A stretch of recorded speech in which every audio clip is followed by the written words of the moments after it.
Yeah, now we can hear it. That's the first time we heard that. Hide, and you should be able to go. Yeah, Still, that slide is still weird. it is weird, but I mean, you got most of your information there.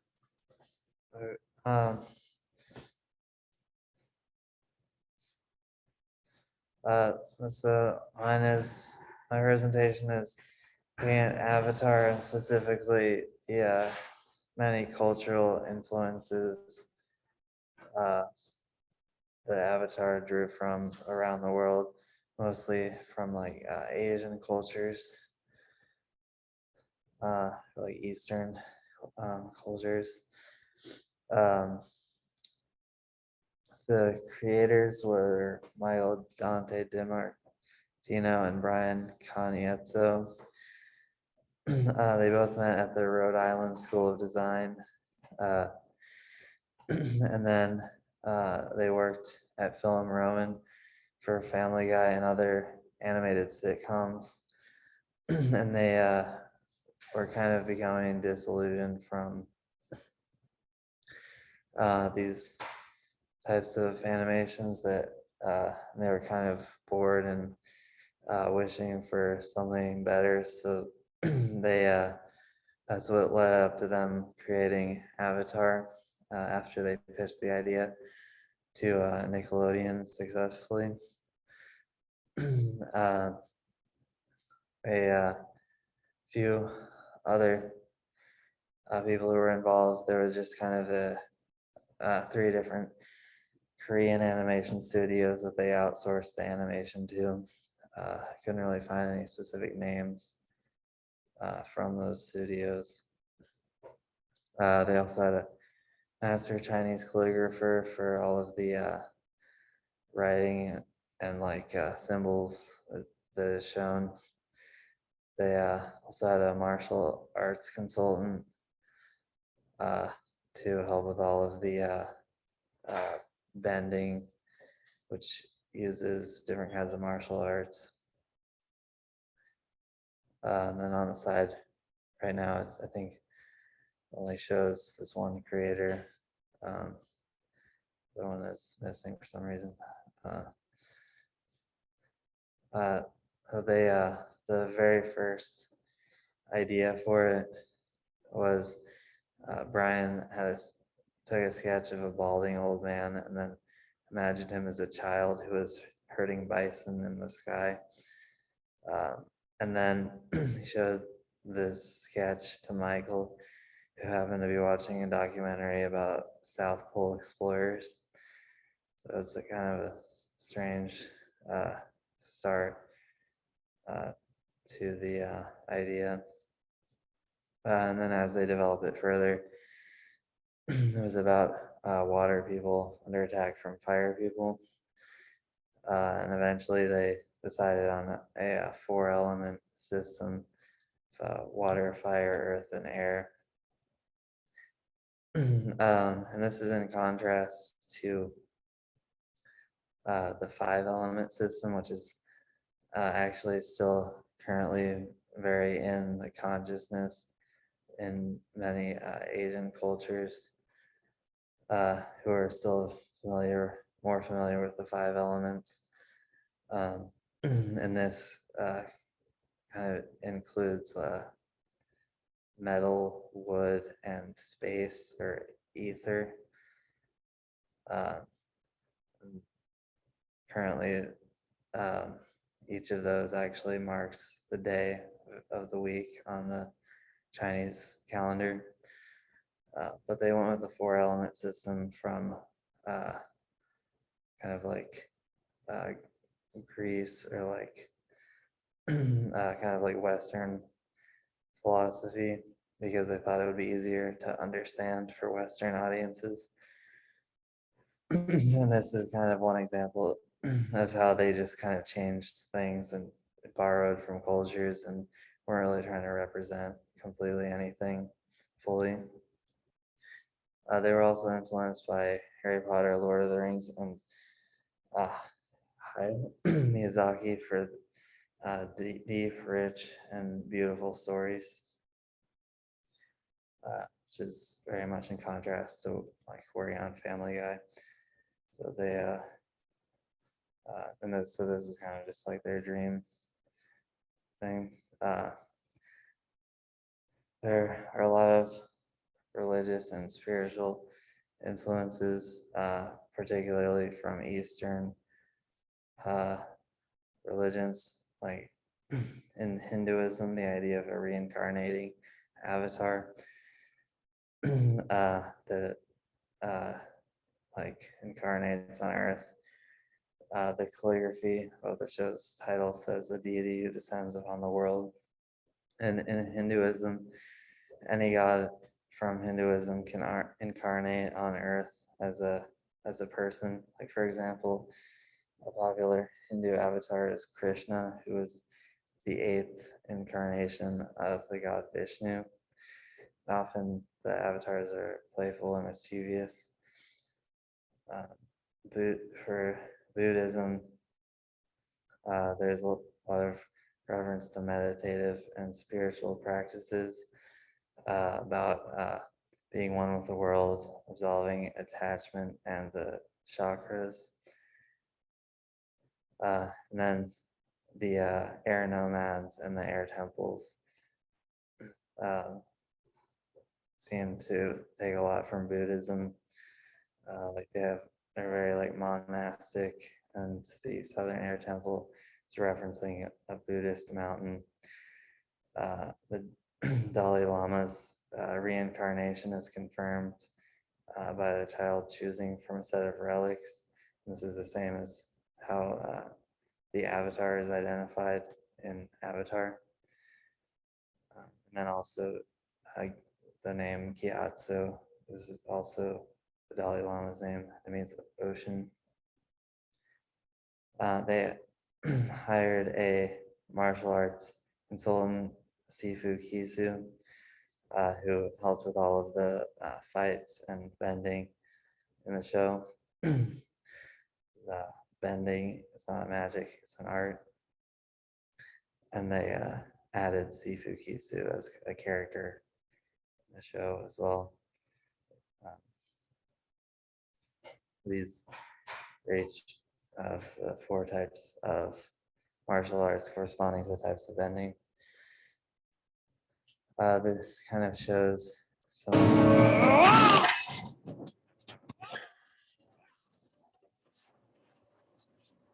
These behind-the-scene clips are what's known as reference footage. Reference footage is used in animation all the time to make sure animated characters' movements, like walking and jumping, are realistic. Probably the most difficult scenes to animate are fight scenes, like the extremely complex head-to-heads in Avatar: The Last Airbender and the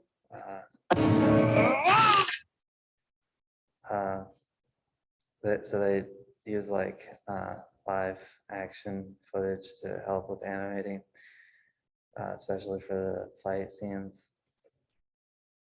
But water bending is taken from Tai Chi, has soft flowing movements. It's often practiced just for like defensive and like health benefits. The water bending scroll that they find is just a 22-step form of Tai Chi. Then there's like a specific form called blood bending, and that uses Chai Na said.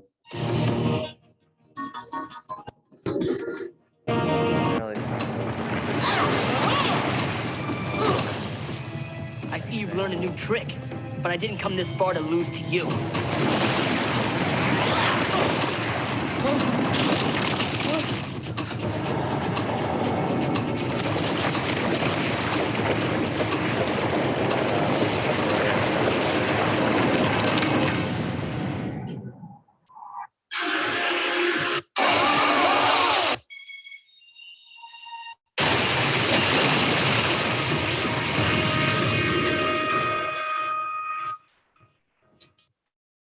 Yeah, that's probably not.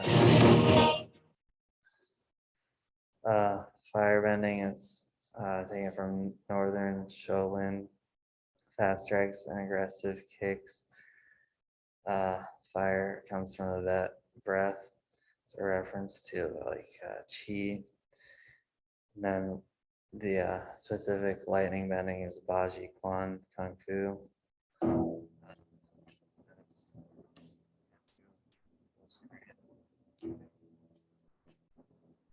Let's see. Remember your firebending basics, Prince Zuko. They are your greatest weapons.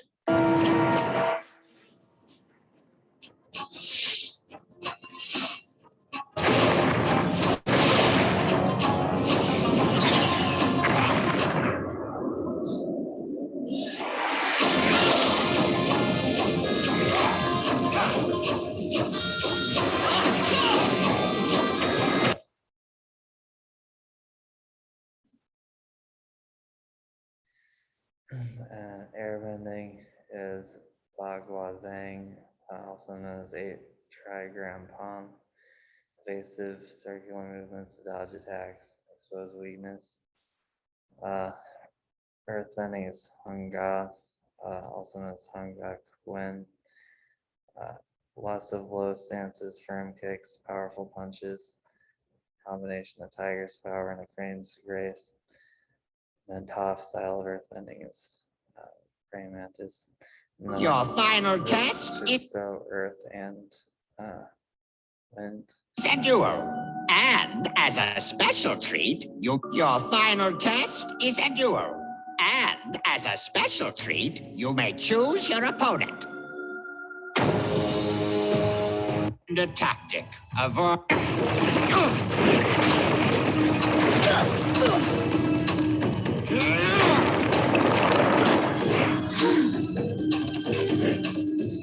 How are you going to get me from way over there? Your final test is a duel. There are a lot of ancient Chinese weapons shown throughout the show, and these are a few of them.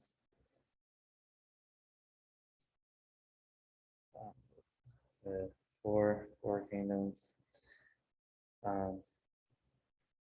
The water tribes are based on the world's many Inuit cultures.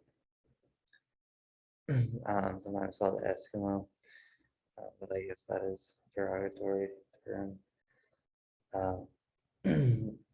And shows a real like ice-based lifestyle. And there's like these like snow houses or igloo villagets that are shown in Avatar. The creators were also inspired by the movie Hatuna Juruvat, which was made by an Inuit person, depicting like a Inuit setting. And then you can see like this hairstyle with hair loops is taken from that culture. Yeah, these cultures are from the coldest extremes of the globe. The poles, so that's the same as in Avatar. And then in an Avatar graphic novel, they actually took a recent conflict over oil in Alaska and actually like brought that into the novel, which is definitely seems kind of like kind of strange, like cultural appropriation. The Earth Kingdoms are a lot from Ming and Qing Dynasty China. The Earth Kingdom symbol is a circular coin with a square hole, which the circle is supposed to symbolize heavens. The square symbolizes earth. The Earth Kingdoms span a lot of different cities and places, and are diverse and include influences from China, Korea, and Japan. Like for example, the Kyoshi Island and warriors draw a lot from Japanese culture with like geisha, kabuki, face paint, and metal war fans. The Fire Nation is kind of like the antagonist, but it's not like completely evil. It has its own complexities. It seems like Imperial Japan was a direct inspiration, but they kind of shifted the focus to be more towards China later in production. And the Fire Lord's throne room is taken from Chinese and also Egyptian architecture. The Fire Nation armor is samurai armor that's been kind of streamlined to help with the animation. The idea of honor is kind of more of a perception on Asian culture rather than like a real thing. The air nomads are influenced a lot by Tibetan culture, as well as Nepalese culture and Buddhist monks. The monks wear orange, yellow, and red. Vegetarianism is practiced. And then some of the architecture resembles the Shaolin Temple in China. The show also has themes of environmentalism. Like the Avatar's goal is to bring balance to the world. And then there's this episode where this spirit is upset about this forest being destroyed. It's a panda, which symbolizes conservation. Another thing explored in the show is kind of like it has a lot of strong female characters, including a disabled or blind girl. And then also these characters are able to be strong, but also diverse, and they don't necessarily reject any feminine characteristics at the same time. And then Sokka's character arc is all about like overcoming misogyny and toxic masculinity. So this is a seemed like a really complicated question that kind of just I couldn't really figure out what I believed about it. So is this show cultural appropriation, or is it just appreciating different cultures? And there's arguments on both sides. For the appreciation side, it doesn't actually claim to represent any culture. It just is takes and borrows from them. So it doesn't really have a responsibility. Like it would be the same thing as saying the Lord of the Rings has a responsibility to European culture. And then some arguments on the appropriation side is that the mostly white creators are benefiting off the creativity of other cultures. And the creators didn't ask permission from those cultures. Like what's this person is complaining about how they took a lot of stuff from Inuit cultures without asking those cultures for. But yeah, that's. So.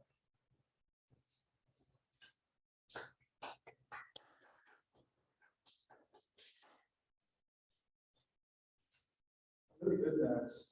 It's amazing, as you know, because I sent you some links to the previous presentations. Someone always, you've added something new that you just didn't have. You went really in depth with the diversity aspects. Any questions for Max or observations? What are you ready?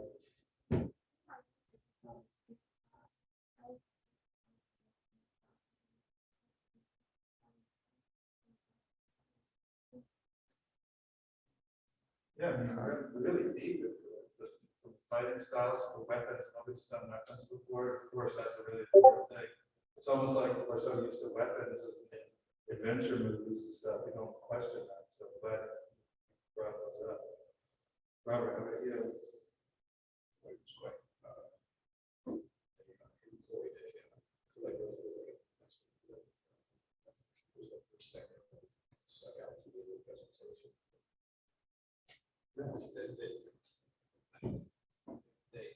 Also the fact that they employ a martial artist uses reference footage for fight scenes. If we go back and show something, I don't know whether, if it's an animation or that Kung Fu reference film or something while we're talking about it.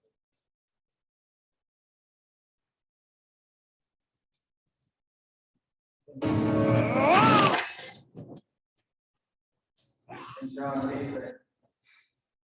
Oh, good. Well, I thought you talked about the environments of the Eskimos or the water nations or the same kind of environment.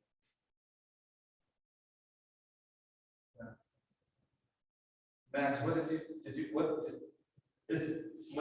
everything you put down be a category of what you've learned, or what struck you about this research that you did?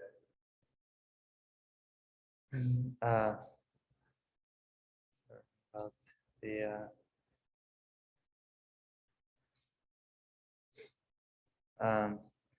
yeah, I thought the kind of the controversy over like appropriation was kind of very interesting. And,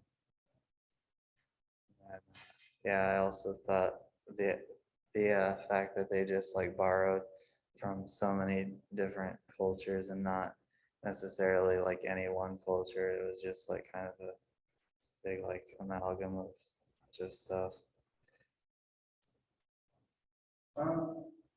So, and what's really good is you directly mentioned, had some slides about cultural appropriation and some of the comments. It's a huge topic in general. To sum it up, and you even summed it up in your slide. It's what responsibility the people who aren't from a culture have for taking the kind of exciting parts of another culture to make a hit TV series. Riley, what do you think?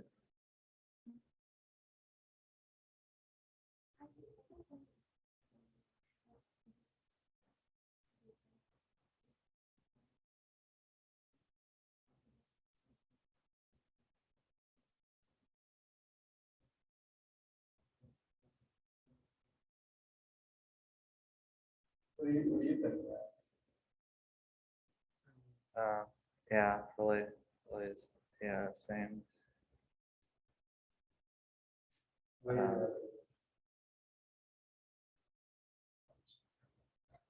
think? Exciting animation. Yeah.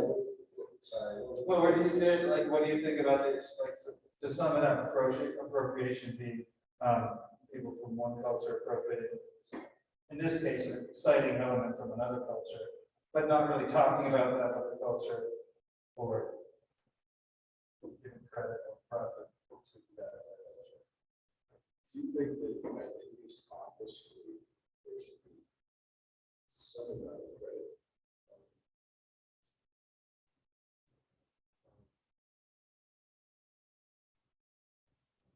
For example, like these guys, where they got the Kung Fu inspiration, and, these guys are masters, but they happen to be American masters, studying in an Asian style. Now, there itself is a huge example where we are just so used to it, so it's not even a question. This martial arts itself is from Asia. And right now, these guys, these particular masters, are not from Asia. Is it something like where the cat's out of the bag, and now any culture can use martial arts and not even worry about where it came from? John, what do you think?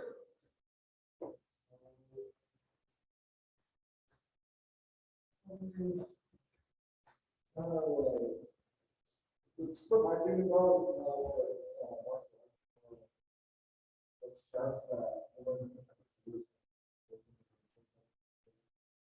like People kind of like, prejudice the way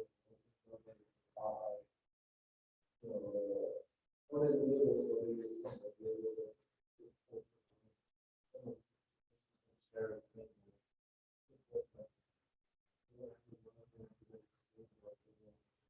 it's not that big.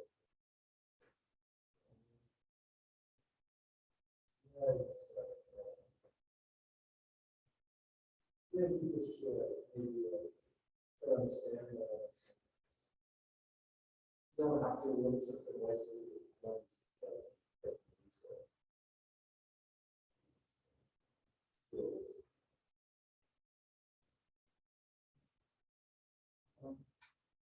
Yeah. Oh, and then there's one comment that you had in there about Lord of the Rings paying attention to European culture or crediting European culture. Was that your observation, or did someone else say that? I think that was, yeah, someone else pointed that out. And so is that, in the video. is that an apt comparison that like Peter Jackson and let's just take a movie, for example, a movie series. Do they owe a debt to European culture? What are the differences there? I guess that would have also just been created by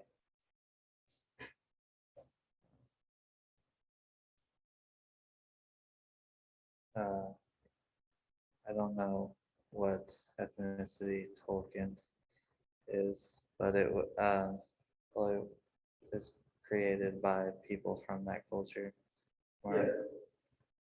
Yeah, I believe Tolkien was, and he was English, and I remember that only because I saw a movie about Tolkien when it's private school and stuff, but who cares to be white European? And Peter Jackson in New Zealand is certainly 7%. But it's a great issue, really good presentation here. Lots of stuff that people in the other presentations didn't have. So,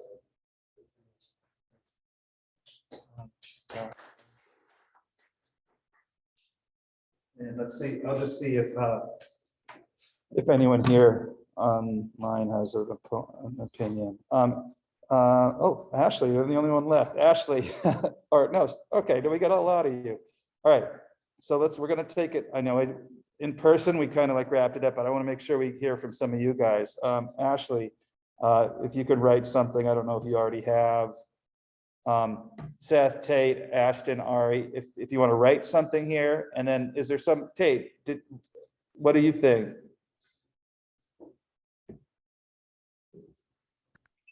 I thought it was interesting. I've never seen the show before, but I've known enough about it through like commercials and friends talking about it. But that's pretty cool to see into a popular cartoon like that I've never seen before. Yeah. Ari, how about you? I think all the included cultures is very interesting, and it gives the world a lot more depth. Also, the inclusion of strong female characters that was pretty rare at that point in the 2000s. Yeah, and you didn't mention it, but I just only know about it from other presentations. Apparently, there's a blind character who does martial arts, and she's female, which is apparently a pretty good, inspiration. Ashton, how about you? I've seen like a lot of the reference videos, like how they did all that stuff. So I was happy that that was included in the presentation.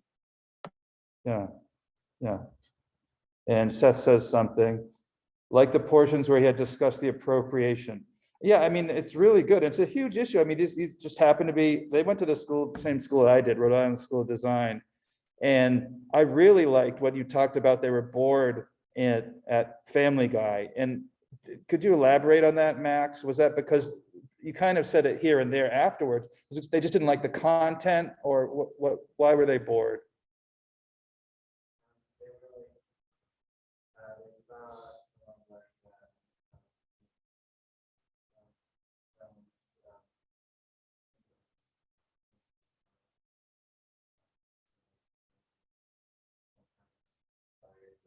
Yeah.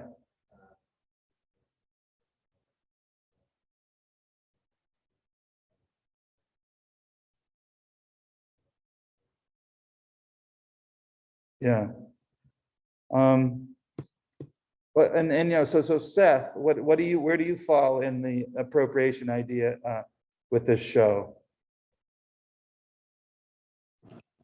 Um, well, it's complicated because like they they intentionally made it to where it wouldn't like have like any sort of like connection via like the story, but I mean visually it does speak a lot of like Eastern culture and the fact that there weren't many part of it. It feels a little almost backhanded, like almost like I mean if there was a show like say like the movie Encanto, if that wasn't made by like a white director with like a white cast and like a white everything else, it'd be like kind of the same theory as this.